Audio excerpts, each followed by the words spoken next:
ici, nous allons multiplier des fractions impropres ainsi que des nombres fractionnaires. Donc, ici, nous avons un nombre fractionnaire. Il y a plusieurs façons de le faire. On peut le faire avec un dessin.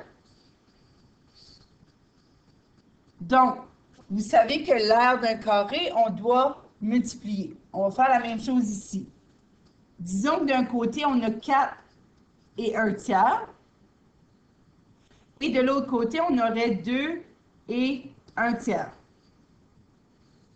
Je sais, ils sont tous exacts, ça ne devrait pas, mais moi, pour se donner une idée de quoi faire.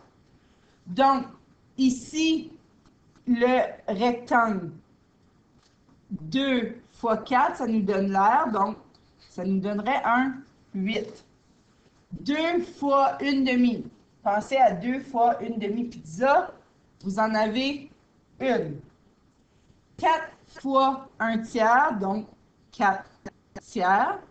Et 1 tiers fois 1 demi, celui-ci, je vais le faire, donc 1 tiers fois 1 demi, donc 1 fois 1, 1, et 3 fois 2, 6, donc 1 sixième. Qu'est-ce que je dois faire avec tout ça? Je dois les additionner. Donc, 8 plus 1 plus 4 tiers plus 1 sixième. Qu'est-ce qu'on doit faire pour additionner des fractions? On doit le mettre sur le même dénominateur. Donc, ici, on a 9. Ici, est-ce que je vais l'écrire en sixième, en douzième? Je pourrais l'écrire en sixième ou en douzième, mais j'essaye de prendre toujours le plus petit. Donc, ici, si je fais x 2, je me rends 6, donc 8 sixième plus 1 sixième. Donc, j'ai combien de sixièmes ici? J'ai 9 sixièmes. Est-ce que je peux simplifier 9 sixièmes? 9 sixièmes, ça serait... Je peux le mettre sur 3 ou je peux le simplifier pour avoir un entier avant. Peu importe, ça va fonctionner de la même façon. Donc,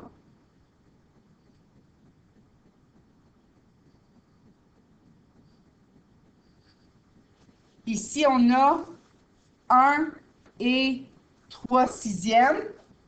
Donc, 9 plus 1 et 3 sixièmes. 9 plus 1, 3 sixièmes, c'est la même chose qu'une demi. Donc, je suis rendue à 10 demi. Si vous aviez tout changé ça sur une fraction impropre, ça aurait été correct aussi. La deuxième façon que je voudrais vous montrer, c'est de mettre sous fraction impropre avant de multiplier. Donc, 4 et 1 demi, comment le mettre sur une fraction impropre? Donc, 4 fois 2 plus 1 qui fait 9 demi. Donc, 4 fois 2 et on additionne le 1. Même chose ici, donc 2 fois 3 plus 1. Évidemment, ça va être des tiers ici, donc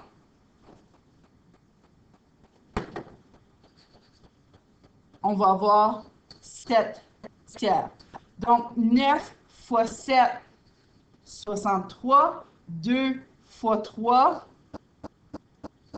ça fait 6. Et ensuite, on peut diviser par 3 en haut et en bas. Si vous simplifiez seulement à la fin, c'est correct. Mais on aurait aussi pu simplifier avant. Donc, qu'est-ce qu'on aurait pu faire? Qu'est-ce qui se divise ou qu'est-ce qui se simplifie qui est en haut et en bas? Le 9 et le 3. Donc, 9 sur 3. Il reste 3 et évidemment 1 que nous ne sommes pas obligés d'écrire. Donc, 3 fois 7, 21 sur 2. Et si vous voulez changer en nombre fractionnaire, donc on a 10 et 1 demi.